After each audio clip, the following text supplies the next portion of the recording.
Okay, I'm back, guys. So, we're in the morning of the wedding. So, the morning of the wedding, we're all getting dressed. I got hair, makeup. My girlfriend Sarah, what up, Sarah?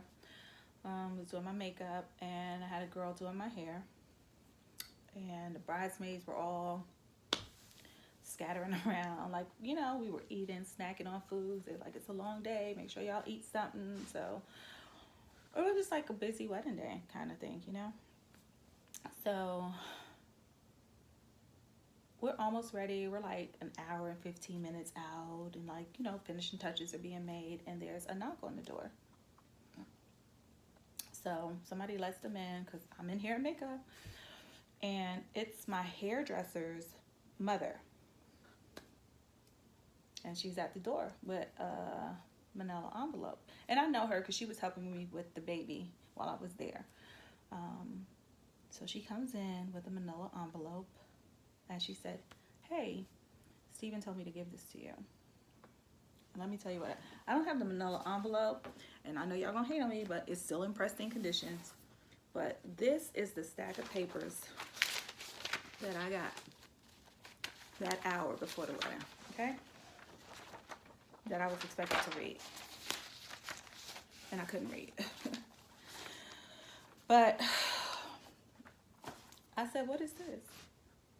And she said, "I don't know. It's in a, he just told me to give it to you." So I'm looking through it, and I'm like,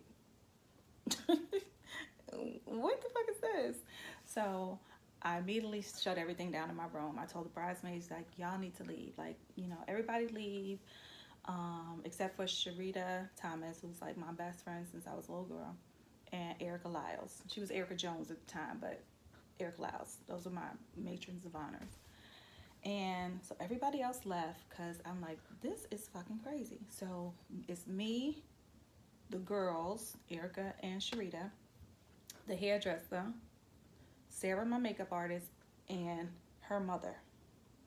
And I'm purposely leaving their names out because they don't even deserve breath. So I'm like, well, damn, what the fuck is this? And so we're going through it. I'm like, it's a fucking prenup. Like, what the hell is this? And I'm like, where'd this come from? And she was like, I don't know. They just told me to bring it up here. So I was like, okay, well, I don't know what this is. So I'm not signing this. So take this back to whoever you got it from. And we're going to leave it like that. And I'm going to finish getting my makeup done and my hair done. So, she's like, I don't know, but okay. So she takes the papers back. She leaves. I'm looking at my girls like, can y'all believe that shit? They were like, I don't know. And I said, let me tell you something. We have talked about, he don't want no prenup. Like, what the fuck? We've never, it's saying we've seen lawyers. Like, I've been with him every step of the way. Like, we've never been apart from each other. Like, he's never gone to see a lawyer. And I know he hasn't because they saying I saw a lawyer and I've never seen a lawyer. Because for y'all dummies who don't know, prenups have to be mutually agreed upon. Like, you say, I want apples. And you say, okay, I'll give you 3 apples, but I need 2 oranges. And you guys come together and say, okay, cool, we're good with that. That's a fucking prenup, okay? It's no standard form that you just give to somebody. That's not how that works. So just educating the masses right now. So, okay. Okay, part of his story was right. So after we did my hair and makeup, we proceeded to move down to, there's a holding room, like before you walk out. And there was a holding room. So I told the bridesmaids, go do you guys' pictures and kind of like, just to keep them busy because I didn't want everybody in my business like that.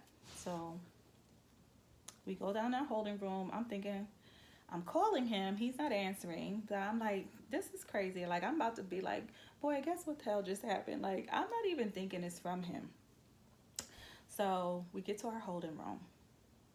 And here she comes again.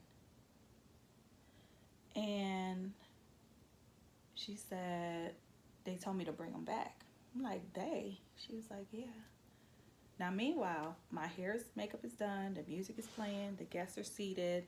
I'm about to walk out.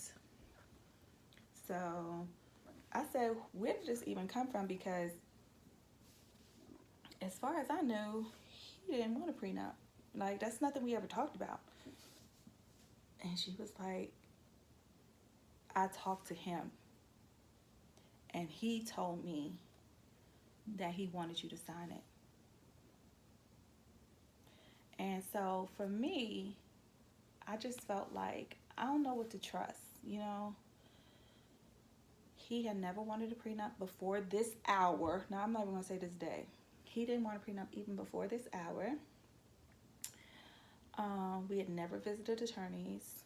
It is thick as fuck. I don't know what's in here. So at this point, I'm like, don't know what to do. If he would have brought it to me and said, hey, babe, listen, like, this will make me feel better. My mom made this up. Like, just sign it and we'll figure it out after the wedding, I probably would have done it. No questions asked. But since it was presented to me by a third party telling me he wanted me to sign it, I didn't really believe that, because I knew who came up the night before for the wedding, and that's when this paper appeared. So I was like, okay, I don't know. So I'm looking at the papers. I kick all the bridesmaids out at this time. Erica, Sharita, everybody. And I'm sitting there alone with this girl's mom and these papers. So I asked for the minister to come, and I said, I just need to talk to him. I need to pray right now, and I need to talk to him. So he comes back into the room. She leaves. Oh, matter of fact, when they bring the papers back in the front, because I'm confirming some of the stuff that he did say that was true. So when she came back in the room with the papers, and nobody else knew what was going on, she must have knew, his sister, because they rode up together. So that's how I know for a fact it came from them. Because when she came back into the room with the papers, the first thing she said was, let me get out of here if I have to beat somebody's ass. Because she already knew what it was. She knew it was like some conniving shit. And she knew my homegirls was not about to like just lay there and take that lightly. So that part of his story was true. She did say that. So she ended up leaving. And then I excused everybody. And I asked for the minister, and he came in, and I was like, oh my God. He was like, well, what's the holdup? Like, we about to start. Like, what's going on? And I was like, I don't know. I've been trying to call him. He won't answer the phone. This lady, my hairdresser's mother, just brought me a manila envelope with these papers in it saying they're from him, but I don't think they're from him because, like, he never wanted a prenup. And he was like, I said, I need help. Like, I don't know what to do. He won't answer his phone. I said, could you please go over there in his holding room and tell him to answer the phone so we could talk? He was like, okay, I'll be right back. So I gave him the papers, and I said, listen, can you just show him this? Because once you show it, he gonna see like how trifling these people are. Like, just show him this and like tell him what's going on. So he's like, okay, I'll be right back. So he goes over there. Maybe about like 7-10 minutes, he comes back in the room. And so I'm like, did you talk to him? And he was like, yeah, I talked to him. And I was like, well, what did he say? And he said, he wants you to sign it. And I was like, but why? Like, when? Like, you know, I'm confused at this time. And I'm pregnant. Like, I am like, you know, your hormones are raging. Like, stuff is going on. So I'm just like confused at this point. So I'm like, okay, I haven't read this. The music's playing. I can't read. Let me see. I want to be accurate because I don't want y'all accusing me of lying again. I can't read 62 pages of documents in 3 minutes. I can't read 62 pages of documents in 3 minutes. And I'm going to show you the last page so you can see. 62 pages. I'm not lying. 62 pages. Okay. So I'm like crying. I'm nervous. I'm shocked. I'm thinking about my family, my friend. I'm thinking about everybody's out there. I'm thinking about what's going to happen next. It's a mess. So I say to him, because I know he's done a wonderful job raising my friend Tammy, and I say to him, I'm like, listen, I'm by myself. I could have had my homegirls in here chirping here and chirping here, but I didn't. I'm talking to you. What should I do? And he said, I can't tell you what to do because that's not my position. I'm here to marry you. That's it. I'm here to get you guys married, and that's the extent of it. And so at that point, I'm like crying, and I'm like, please, please, please. Like, I'm begging you. Like, I don't know what to do. I don't think it's from him, but if you talk to him and he told you he want me to sign it, like, should I just sign it not knowing what's in it? Because he didn't make this up. So whoever drew these papers up, drew it up without our intentions at hand, because he didn't have no input in this. So, you know, if his mom gave it to him and said, just sign this, because mind you, while we're back here going through all this, she's in there having fake seizures, passing out, telling people, go in the back and tell him I'm crying. Like, it's a mess.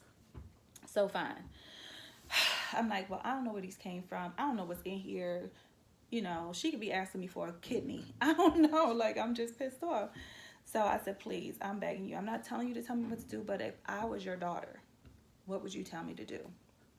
And that man looked me dead in my face, and he said, I just left from over there with all of those guys, and everything they were doing and saying, they hooting and hollering and drinking and toasting and doing all this stuff and talking crap.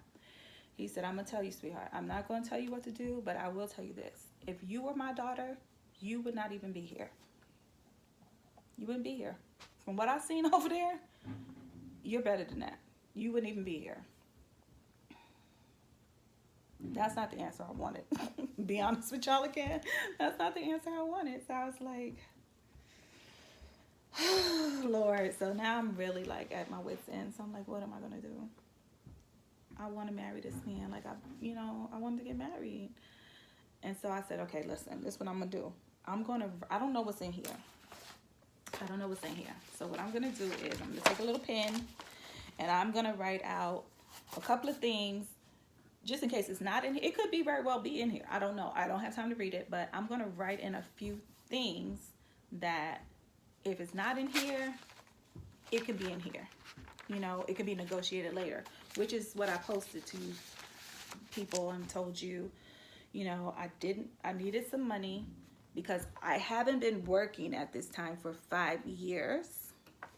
And I'm pregnant and I have a kid. So yeah, he was supposed to do something if it didn't work out. A house, because he had thrown me on the streets on numerous occasions, but I always went back. And there was times when he wouldn't even let me back in the house to get my stuff. Like, you know, I had to, shout out Glam University. I had to bring my homegirl Sabrina at the time with her gun. She's off parole, girl, so I can talk about it now. She came and helped me get my stuff out the house because they wouldn't even let me in to get my belongings for me or my kids. So, like, I had been through a lot by this point. So I just said, listen, I don't know what's in here, but I'm going to write a few things down. The no more children. I have lupus. It's hard on my body. I have to have surgery at 4 months. And I have to be on bed rest for the rest of my pregnancy. I didn't want any more kids from him. I'd seen how he could turn on us in an instant. I didn't want any more kids. So I put that. No more cheating, because by this time he had 2 babies on me. Because I told you I'm fast tracking this thing. And I asked for legal representation at a later date to kind of go over this 62-page document and negotiate what would be best for us. Because I don't, honestly, to this day, I still don't believe that he did this. So I wrote these things in. I gave it to the pastor, and I said, okay, cool. I just wrote these things in. I initialed it, because I've been told, like, if you initial it, they know that it's real.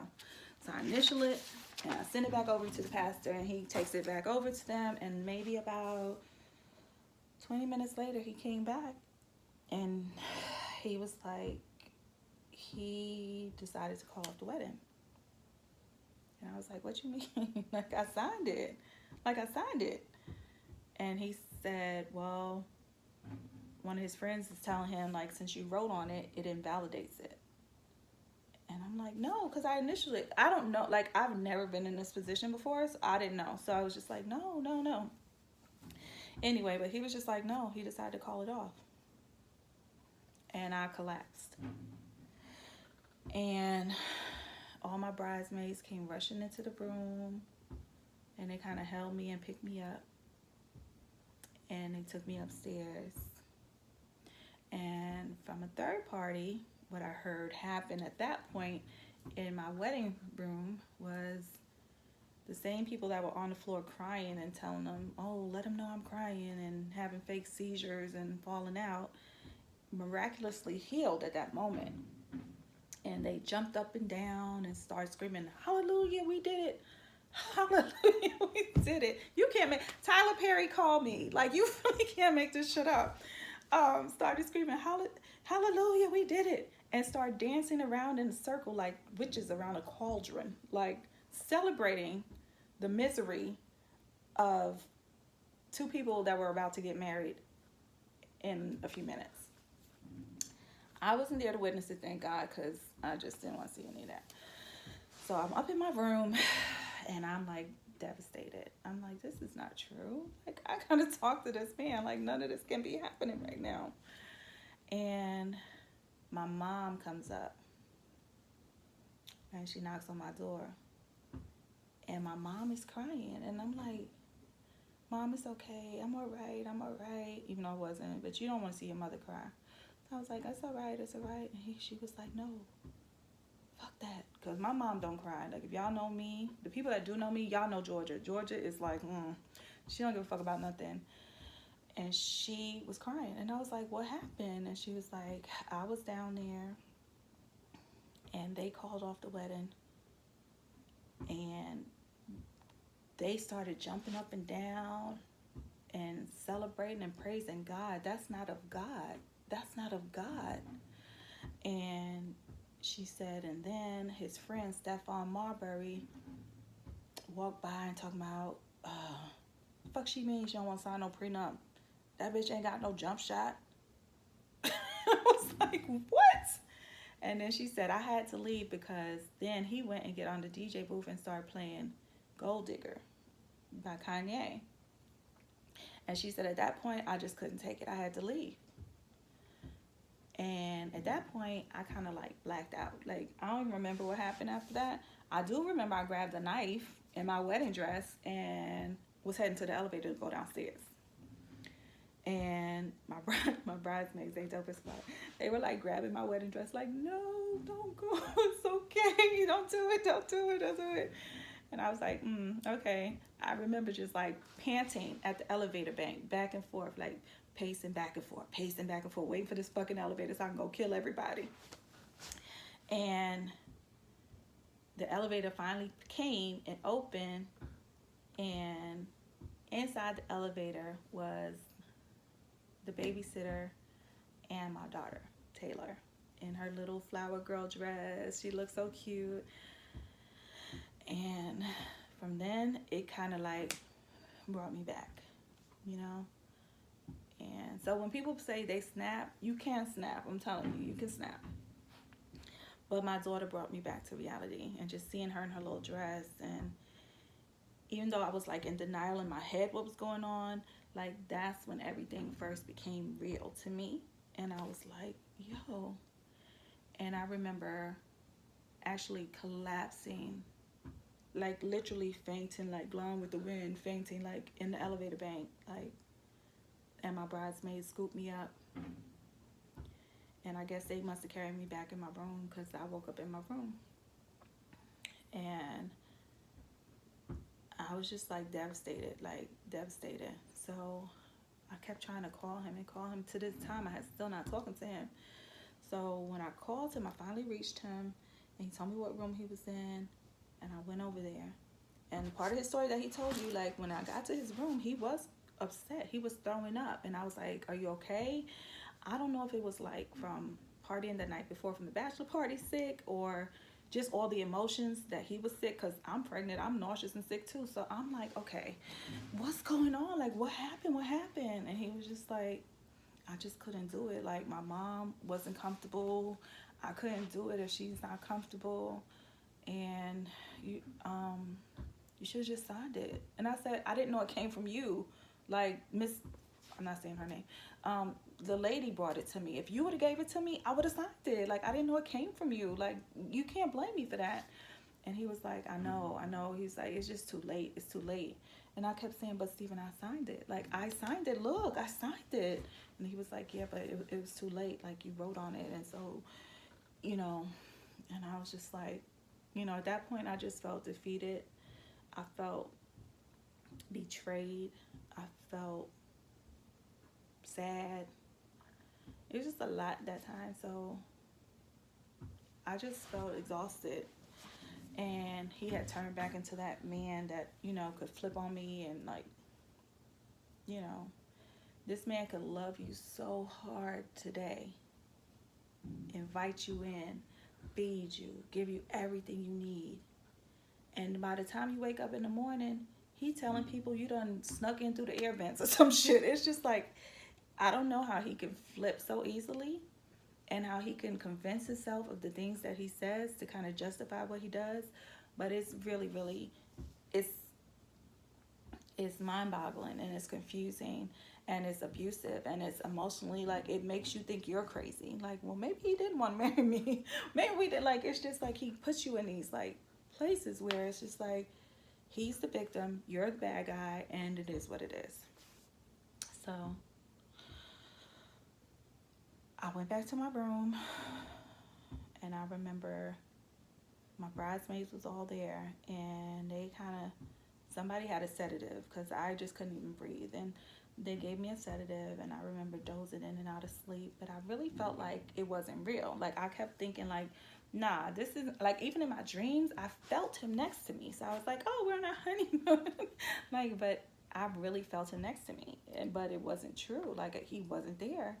And I still hadn't taken off my wedding dress, y'all. This is so terrible. I was sleeping in a bed in my honeymoon suite in my wedding dress, and my bridesmaids was all there, just make sure I was okay. They were all crying. And at one point, God, I wish I got to find these pictures. At one point, they had gone downstairs in their stuff, and I had bought him like a groom's cake, and it was red velvet. And they went downstairs in their little, what you call it, not costumes, bridesmaids dresses, and I have a picture of them, like, stabbing this groom's cake, like, just tearing this red velvet cake up, so you could imagine that scene. So, you know, I just spent that night just, like, trying to figure out what went wrong, what happened. I really didn't speak to him again after that. Oh, and this is one other thing I want to clear up, too. So, the point about him spending $400,000, which that didn't happen, and so he felt like he needed to fuck one of my friends to make up for it. I honestly, now I know this man is low down. I know he is dirty. I know there is no low that he won't stoop to go. Because keep in mind, I'm still pregnant, and it's our wedding day. So I know on live he said something about he ended up fucking one of my bridesmaids or some shit like that. Even everything that man put me through, I don't even believe that's true. I think he says that for spice, to make it look good to the homeboys in the hood. Like, yeah, nigga, I fucked her for... Like, I honestly, the way I seen that man crumbling in pieces, throwing up and sick, he was just as devastated as me. Because he was duped just as much as I was. But he has a loyalty to his family and his mother. And so he had to ride with them. And I get that. But as bad of a person as he is, he has some good sides to him, and I just don't see him. And let's take him out the equation. I don't see none of my homegirls that, knowing what he had did to me, that would even want to even get next to him. That's the first point. And that night, all my homegirls were kind of there with me, making sure I was okay. They stayed with me in the living room section, and they were all crying and devastated just like me. They didn't go out with him. So that's a lie too. You know, but whatever. So the next morning is Sunday. I had a Sunday brunch planned, you know, after that. And I remember nobody really went to the brunch. Everybody wanted to go home. It was just very solemn and, like, really, really, really, really sad. I don't know. I left Houston. I left everything. I don't think I took a suitcase. I just had them rush me to the airport. I didn't stop at the brunch. I didn't want to see anybody. I didn't want to do anything. And they just took me straight to the airport. And I even left my wedding dress in the suite. I left my whole wedding dress there because I just needed to get out of there. But thankfully, the girl that I had hired to help me the day of, I forgot her name, I think it's like Christy or something. She ended up, I said, I don't want to just throw it away, And she ended up saying, no, I'm not going to do that because you'll regret it later. I'm going to get it cleaned and I'll ship it to you, to your address in Indiana. So she ended up sending me my wedding dress. So I still have it in the basement. But it was really, really, really, really, really hard. It's a hard time. It's a hard time. It's a hard time. And not just for me, but it was like hard on my family. It was hard on, like, you know, people don't have money to travel for a wedding. You know, I think about all the people that spend money to fly in. I think about the wasted food. I think about, you know, from the reception, the DJ who didn't even get paid, or, you know, it hurt a lot of people. It hurt a lot of people. And so it's unfortunate. But that's the actual wedding day story. That's exactly what happened, word for word, verbatim, like minute by minute. And guess what? Even after I told you all that, some people will still be like, well, fuck it. You got a prenup, just sign it. I don't care if you ain't know if it was from him. You should have known he gonna want one. It's still gonna be those people, and that's not who I'm talking to. I'm not talking to y'all. But, and I've lived with the story that I'm the girl that didn't sign the prenup. And I've never released any of this stuff. I've never told anybody anything. I just took that L, you know, because I was raised to, you know, the Bible says you're supposed to cover your partner. And so even though we had a disagreement or something didn't happen the right way, I'm never going to bash him publicly. And so I didn't. I just took the L of being this gold digger, dirty bitch who didn't want to sign a prenup. And that's the furthest thing from the truth. Like, the furthest thing from the truth. It was a lot more involved, and that's what happened. So, after that, wait a minute, I gotta collect myself. I'll be right back. Oh, yeah.